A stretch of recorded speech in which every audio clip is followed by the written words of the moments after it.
Welcome. First time doing one of these things, so bear with us a little bit.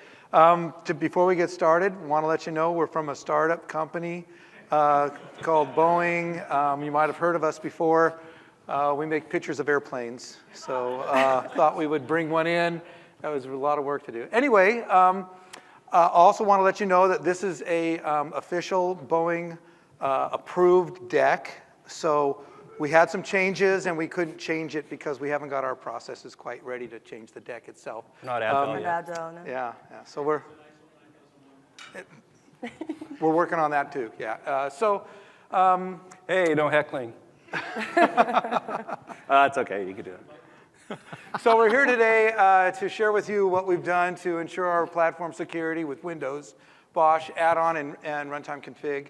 And I'd like to introduce the team. Go ahead to the next one there. So I'm Brad Schaefer. I'm the guy on the far end there. I'm product manager for the platform. EJ, who's with security, this is the change that we have that we hadn't do. So we'll have to be talking about his part when he's not here. He couldn't make it. So They wouldn't let us delete his picture. We can't change it. It was approved. Yeah. So Had to submit a ticket. Didn't have enough time.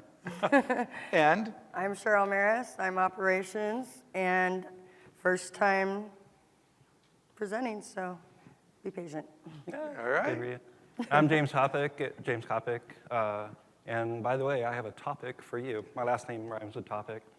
There's one more guy on our team that he's kind of taken lead. He's not here today. His name is Alan Davis. He goes by Alan Davis. And he's done so well. He's kind of our team lead. We're starting to call him the Alan Davis. Yeah. Nice shameless plug for Alan. Oh. Okay, next. So these are some of the products we make here at Boeing.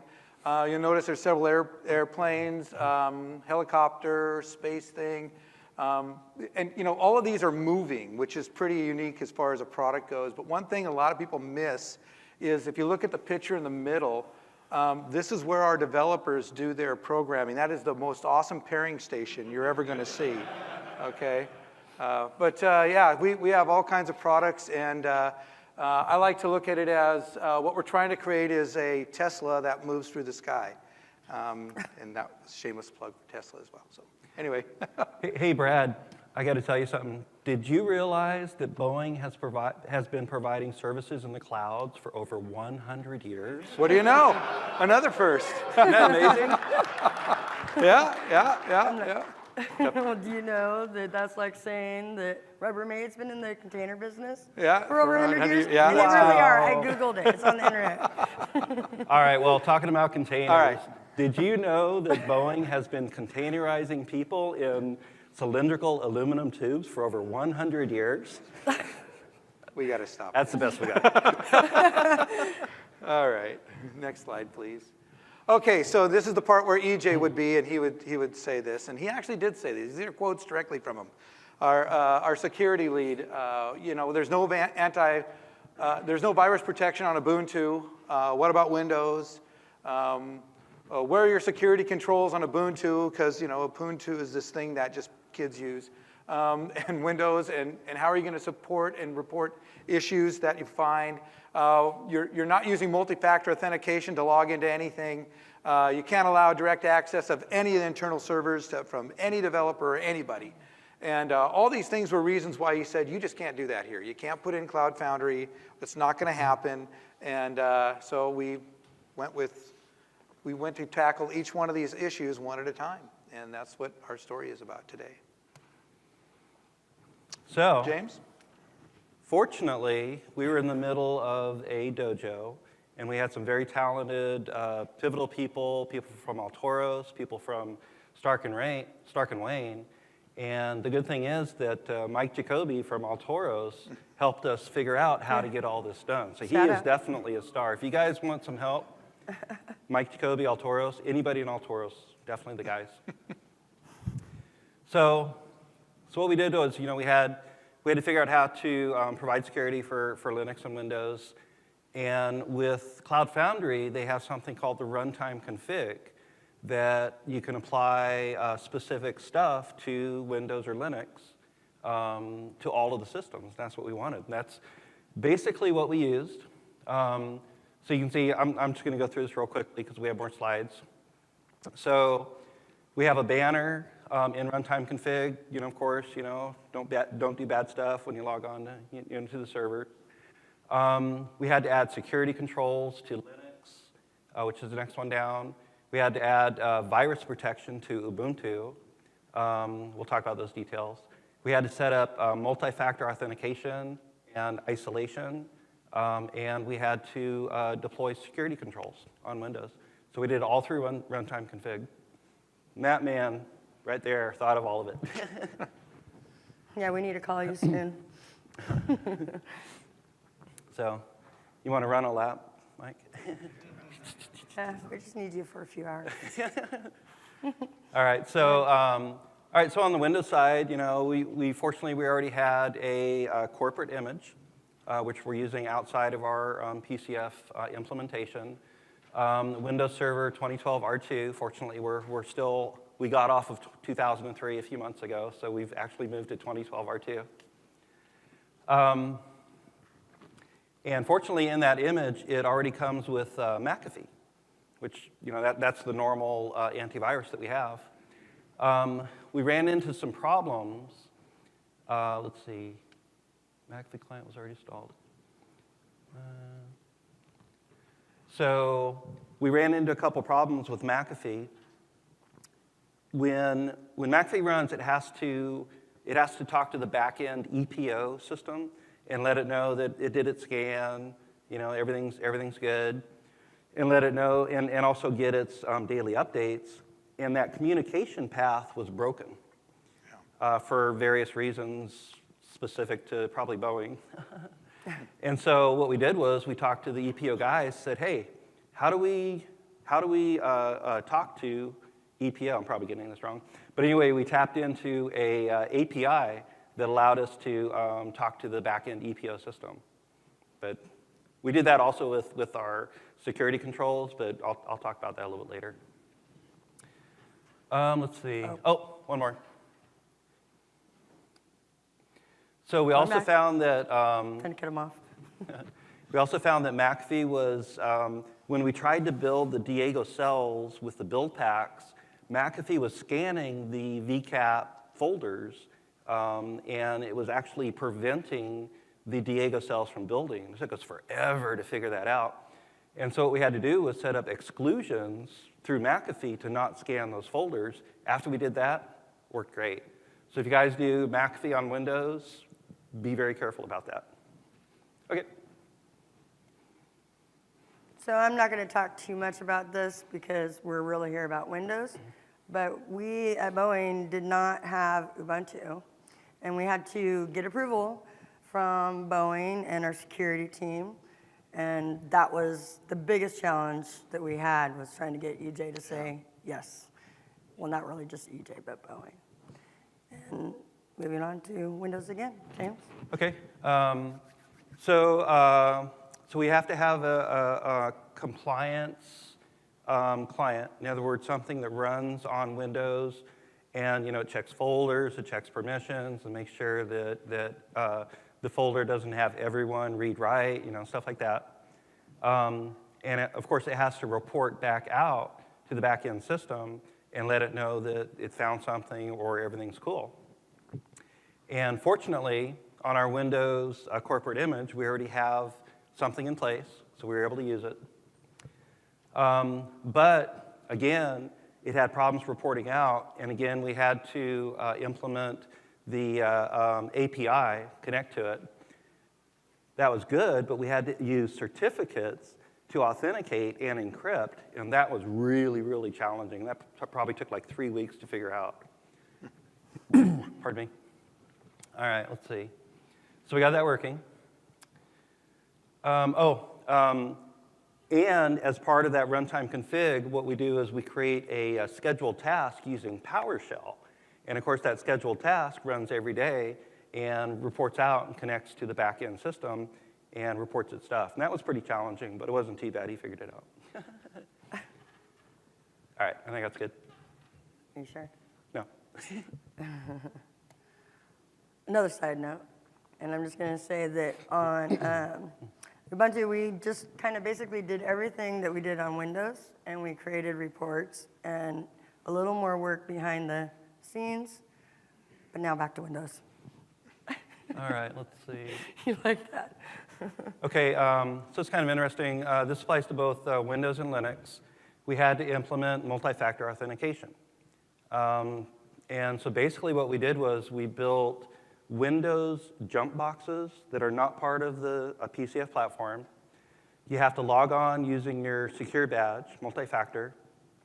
And once you're logged onto that jump box, then you can connect to the servers underneath using SSH for Linux or SSH for Windows. That's new. Give it a try. We're using it. We're going to try it. Let's see. Okay. So connecting through SSH, you can only go through the jump box. Also connecting to Operations Manager. Again, they wanted multi-factor. So again, that's the only way to get to it. To lock it down, we had to set up IP table rules in Linux and the Windows firewall to prevent it. The systems can only talk to the jump box. So it's locked down with IP tables. Let's see what else. No, that's good. Okay, this is kind of repeating. So again, we have the host space firewall that prevents access to most of the servers. We have a few servers. We're trying to get rid of them.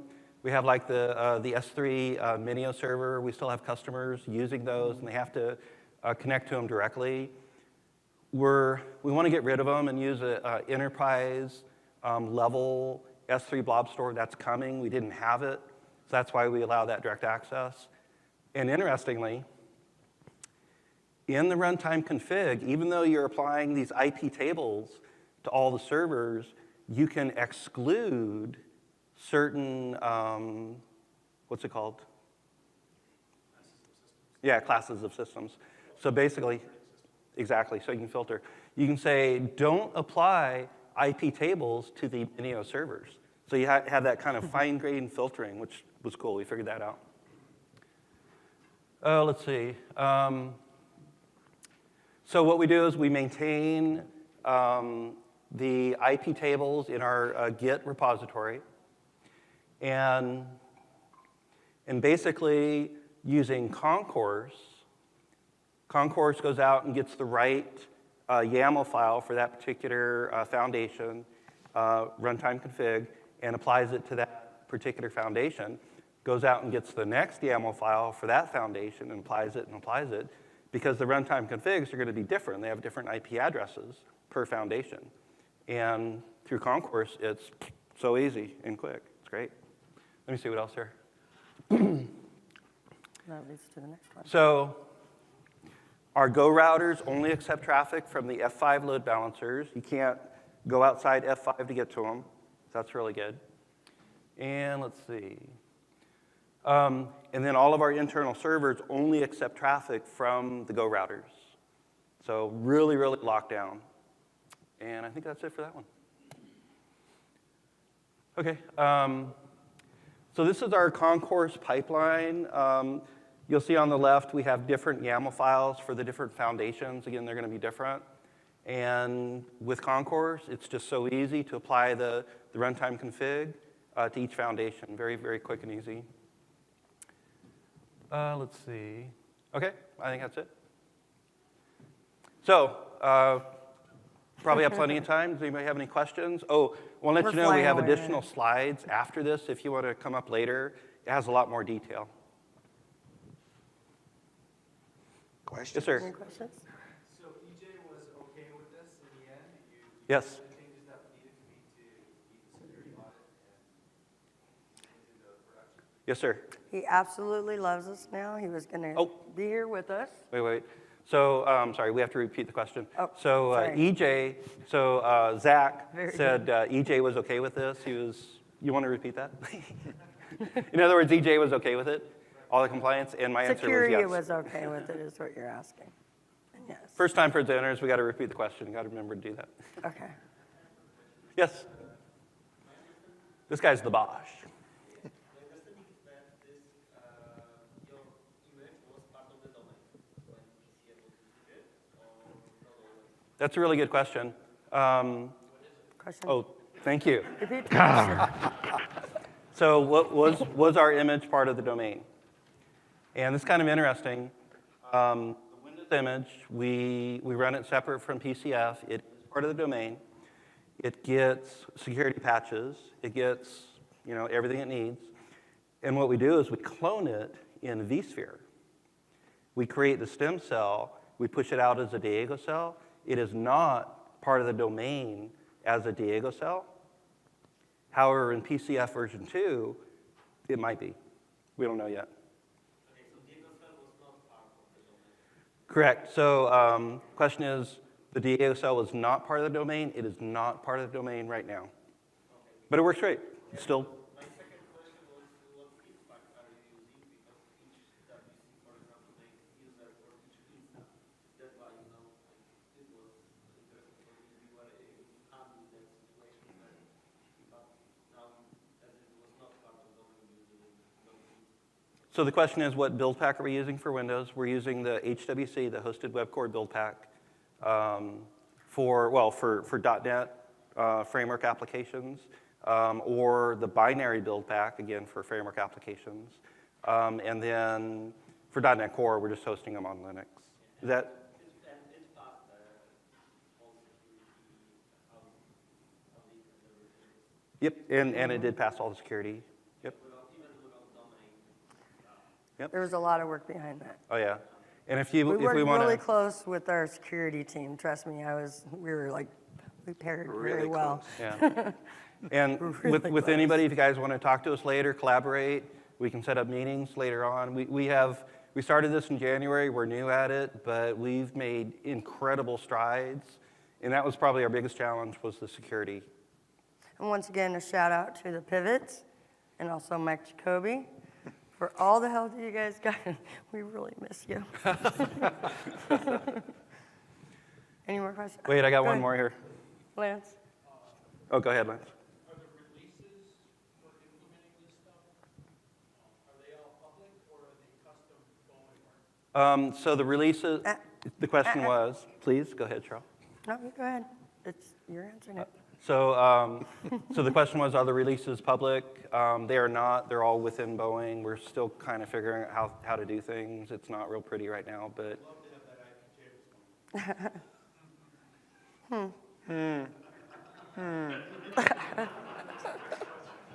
We got to talk to EJ about that. Next question, please. Yeah. Hey. Yes, sir. Go ahead, Sean. Hi, Sean. Say that. Can you repeat the question, please? Okay, how many environments and how many Windows cells do we have? A lot. That's a good answer, right? Environments? So- that we- nine? So, 9 platforms. yeah, so. Still working on Charlotte. That's a very good question. How many Windows cells? We have 6 per foundation. We're starting off slow.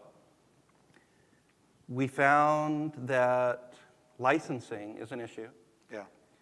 We have been asked to reduce the number of Windows cells in production from 3 AZs to 2, and in pre-production from 3 AZs to 1. So we're definitely reducing how many Windows cells and how many AZs they're running in, but the licensing savings is, you would not believe how much. It's incredible. So you guys might run into that, actually. I want to do a shout out to Nikki Allen. Did you guys see the keynote for Boeing? So Great job. Thank you. great. Nikki James got has his picture with her, by the way. Nikki- He ran up and got it with her. Nikki has the longest title of anybody in the Boeing company. It's Director of the Office of the CIO and Chief of Staff. Questions? Let's keep going. We got time, I think. Yes, sir.